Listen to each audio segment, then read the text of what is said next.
Brandon Aiyuk has requested a trade from the San Francisco 49ers. Should the Washington Commanders make a move for him? Why or why not? Next on Washington Football Maniacs.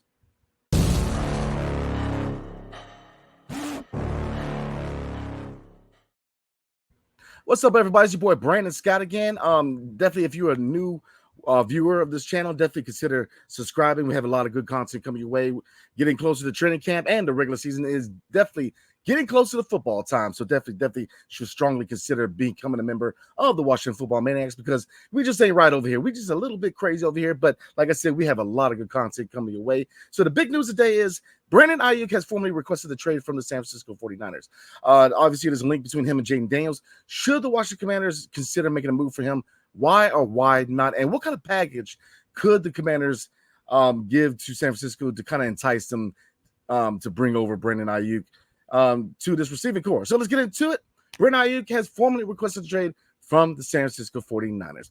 But should the Washington Commanders make a move? All right, so we're looking at first, we're looking at reasons why they should. All right, so there's three main reasons why they should definitely make a move for Brandon Aiyuk. But before we do, let's take a look at his stat line real quick. Obviously, he's going into his fifth season, so they did pick up his fifth-year option, but he is slated to be a unrestricted free agent next year. So looking at his stat line, his rookie season was 2020, so he had 60 catches for 748 yards. Next year, 56 catches for 826. 2022, he had 78 catches for 1,015 yards. And last season, he had 75 catches for 1,342 yards. So not bad. He's definitely a receiver who could definitely be a nice compliment to Terry McLaurin. Now, any kind of move, and it kind of goes into reason number one, right? If you make a move for Brandon Aiyuk, you would presumably move Jahan Dotson to the slot, which I think would be a good move. I've been a big proponent for moving Jahan Dotson to the slot. I think with his size and his abilities, I think he would definitely be a really good slot receiver. I think his size and his games, I think, can best be utilized in the slot receiver position. So obviously, looking at other receivers, if you slide Jahan Dotson to the slot, it gives Luke McCaffrey the opportunity to develop, which if you look at the Washington Commanders, right now they're not a team who is really slated to be a contender, but they're also not looked at as a bottom tier team. Kind of a gray area where we're a little too good to get a top 5, top 10 draft pick, even though a lot of news or a lot of sports outlets are saying that we're definitely going to get a top 5 pick. I think we're going to be surprisingly good. Now, when I say surprisingly good, is it good enough to get a playoff spot? No, but we're going to be better than advertised, because I think that if you look at the fact there's a new era in DC, new ownership under Josh Harris, but also new coaching staff under Dan Quinn, and new GM in Adam Peters, who all three areas they've shown competency, where in years past, a lot of incompetency, right? Obviously we know Dan Snyder and the sorry era, which was him. So, just the fact that we have a new owner is a breath of fresh air. But Dan Quinn comes in with a great track record as far as a defensive head coach. And if you look at his track record last year with the Dallas Cowboys as a defensive coordinator, you know that his defense is going to be a lot better. And, if you look at the Redskins, the Washington football team, and now the Commanders, we've always had really good defenses. Now, obviously, we've had offensive lines, our quarterbacks, our wide receivers, but we've always had really good defenses for the most part. So any move for Brandon Aiyuk would automatically, allow Jahan Dotson to switch to slot, which again, I think that would be a good move for Jahan Dotson, because, this season, this is the big season for Jahan Dotson. He's got to really show out. He's got to show something, because he's going to year 3, and he hasn't formally had that breakout campaign. You definitely have a lot to want from Jahan Dotson. I think that, and I was very excited to get him out of Penn State.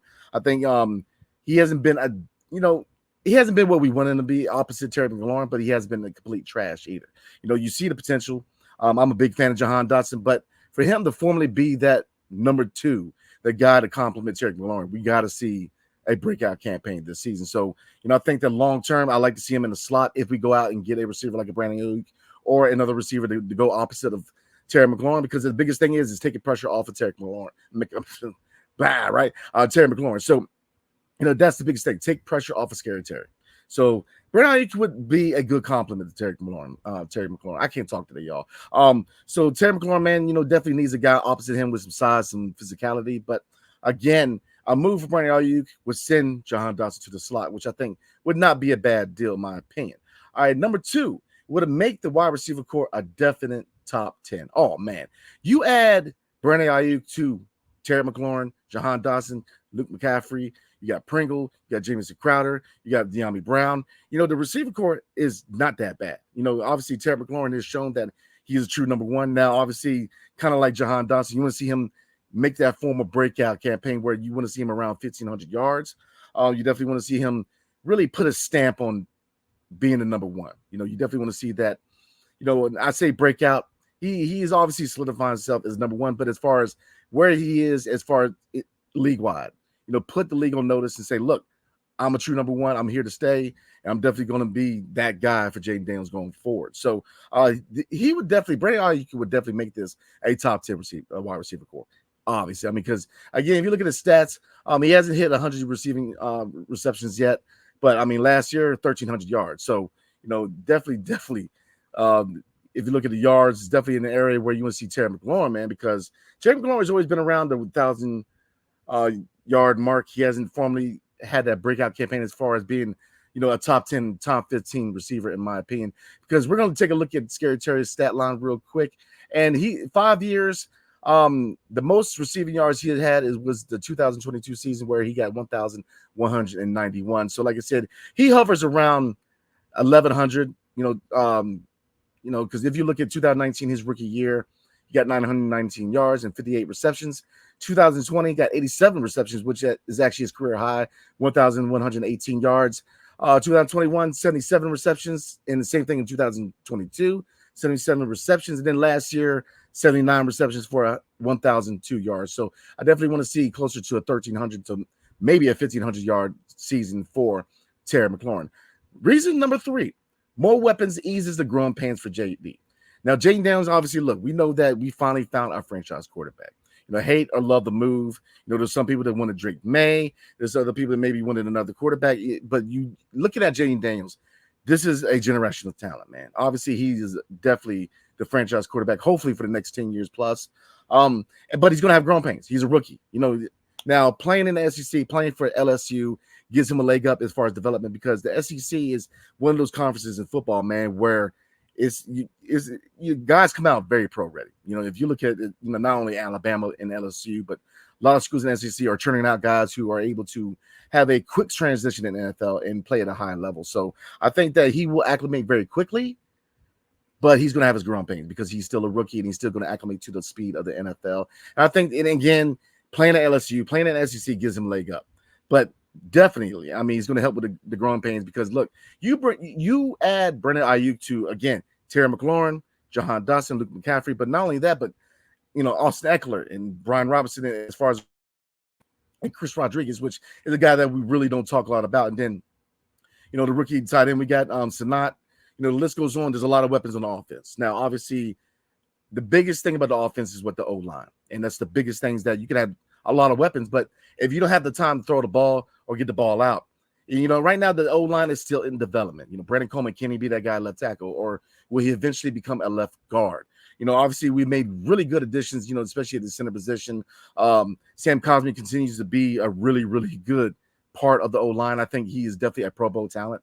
And so I think that the O-line is going to get there, but it's not where we want it to be right now. So that's going to be one thing that kind of holds us back from our true potential on the offensive side because, and like I said, as they often say, the proof is in the pudding. So we're going to see when preseason comes around, even with training camp, see where Brandon Coleman is and where his O-line is and see if we need to make an addition before the season starts. Because I know there's been a couple of names that were floated out. Some people said bring Leno back. There's been, but training camp and preseason are going to give us a clear indicator of where this O-line is. So let's get into reasons why we should not trade for Brandon Aiyuk. Okay, number one, we could just sign him next year. And it is really it goes into one and number two as far as reasons why. We don't have to go spend draft capital because if you look at Adam Peters and what he says that we're going to build through the draft and we're going to complement through free agency.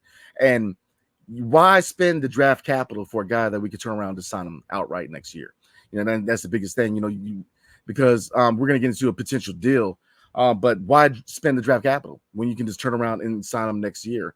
I think that's a big reason why you should, because again, you can turn around and sign him next year. So you don't need to spend precious draft capital for a player that you can turn around to sign outright. Reason number 3, maturity issues. If you look at, the fact that he brought a lot of the issues he had with the San Francisco 49ers into the public eye, on social media, on the sports outlet, sports platform, that is, I have a problem with that. I think that, you got to keep that in-house.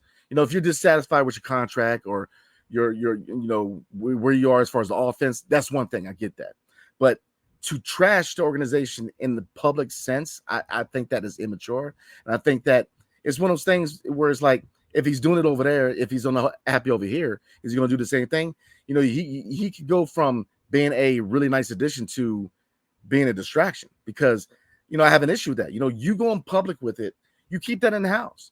And to me, that's a red flag. Number 2, bringing Jaden Daniels with him to the meeting with the San Francisco 49ers.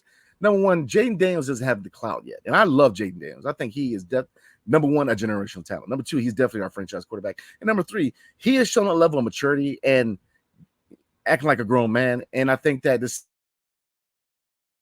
degree kind of put a bad light on him, because Jaden Daniels has shown that he could be a true professional. You haven't seen anything as far as off the field issues so far. He's a guy, he comes in early. He's the first guy in the building. He works his tail off. He watches film. He acts like a grown man. He is definitely a young man who has a good head on his shoulders, man, and who's ready to work. But when you look at the fact that Brandon Aiyuk is at a practice and he's taking a picture of a play, I think that shows maturity issues with Brandon Aiyuk. And I think that for that reason alone, if you add that fact that, yeah, I don't want to spend draft capital, but I also look at it as maturity issues, like, that to me is a red flag, because we're trying to solidify a different culture here. We're getting out of the Dan Snyder era. We're leaving behind a lot of bad eras as far as Redskins, Washington football team, or Washington Commanders history, man. The Ron Rivera era is over. Dan Quinn, the biggest thing with him coming in is he's supposed to have this hard-nosed approach where it's all about structures, all about having a standard. And to me, it's like, you got to have a conversation with Jaden Daniels and say, look, man, I understand you guys go way back like a battery pack to Arizona State, but you don't have enough clout in the league yet to be able to be going to San Francisco with Brandon Aiyuk to accompany him. That is in-house for the 49ers. That has nothing to do with you. And, you got him taking photos of practices. You got him, going out in social media, saying he must come here or Pittsburgh. And it's just, I want him to kind of be separated away from that. I get it. That's your boy. I get it. You guys go way back to Arizona State. I get all that, but you don't have that clout now to be able to do all that. You're still a rookie quarterback. Yes, you are a very high-end rookie. In my opinion, he's probably the best quarterback in the draft. He's definitely looked at as being the franchise quarterback for probably the next 10 plus years. But right now he's a rookie. He does not have the clout to be able to go to another organization and accompany his friend on contract negotiations. So to me, Brandon Aiyuk has exhibited, a lot of actions that to me shows a lack of maturity. And when you're in an organization like the Washington Commanders, where you're trying to re-solidify and establish a standard of culture, having a guy who has no problem trashing an organization when he's unhappy with his contract or what his role is, if he's going to do it there, it's kind of like, it makes no sense to me. If he's going to do it over there, at what point does he get unhappy over here and he's going to do the same thing? So, real quick before I get into my decision whether I would want Brandon Aiyuk in a Washington Commanders jersey or not, what kind of package would it take to get Brandon Aiyuk from the Washington or from the San Francisco 49ers? And I think it could probably be maybe a couple of picks, maybe a player, because obviously if they're going to move on from Brandon Aiyuk, maybe they want a receiver back. Now, what receiver would they want from our roster? Maybe De'Ami Brown. We'll see. That's probably the only guy. I don't see us getting rid of Luke McCaffrey because we're invested in him. We drafted the guy. So realistically, you could be looking at maybe a third round picks in the second of the years. But because of what, him going out in the public eye and him really becoming a distraction to a certain degree, because right now, there's been a couple of news stories where a couple of receivers on the 49ers have kind of shown some, shot some criticism at Brandon Aiyuk, man. So they're obviously not happy over there with how he has decided to conduct himself as far as him being unhappy about his contract situation. So I think that it could be a couple picks, maybe a player, maybe a second and third rounder. But again, at this point, with him being a distraction, they may be willing to take a third and a fourth. Maybe a player in return. So I think that's realistically what you're looking at in a potential trade. So let's drum roll, please. Would I want him here or not? And I'm gonna say no. The reasons for that, yes, in addition of Brandon Aiyuk to the Washington Commanders, would definitely make this a top 10 wide receiver core. I think that Jahan Dotson is definitely best in the slot position, even though there's a lot of pressure on him to be that guy opposite of Terry McLaurin this year. So you definitely want to see that breakout campaign. And yes, he would definitely be a weapon, another weapon that is, to help ease the growing pains for Jaden Daniels. But I think the cons outweigh the pros, right? Because look, we could just sign him next year. So why spend the draft capital? And the maturity issues, I think, are red flags. I think that tells you that he may be a little immature to come over here, man. And like I said, yes, he's got talent. Yes, he's a really good wide receiver. Yes, he has that relationship with Jaden Daniels that would definitely help ease the growing pains. But, the maturity is a red flag. So I'm going to say no. I would not want to see us trade for him. Now, maybe you see some steps and bounds this year, maturity-wise, and maybe you still go out there and sign him next year. And I would not be opposed to that if you see some progress as far as how he conduct himself. You know what I mean? But for right now, the biggest thing for me is the maturity issues. Him being so public with him being disenfranchised with his contract or his role. So that alone is the reason why I would not want to see us trade for him, because, again, why spend the draft capital for a guy that, we could turn around and sign next year anyway. So that's what I'm going with, guys. Definitely comment below. Let us know what you're thinking, guys. Big news again. Brandon Aiyuk has requested a trade from the San Francisco 49ers, and he has a link to the Washington Commanders, obviously through Jaden Daniels. But Washington and Pittsburgh, it appears to be the two destinations that he's looking at. So I'm going to say no, but hopefully he shows some leaps and bounds as far as maturity this year coming up. And maybe he is a target for us to sign a free agency. And so we'll definitely see. But the season's coming up, y'all. Not spring training. Lord, training camp is almost here, y'all. And then after that, preseason and the season. So look, football season's almost here, y'all. So definitely comment below. Let me know why you would or would not want Brandon Aiyuk on the Washington Commanders. So again, appreciate you guys. Hail to next time.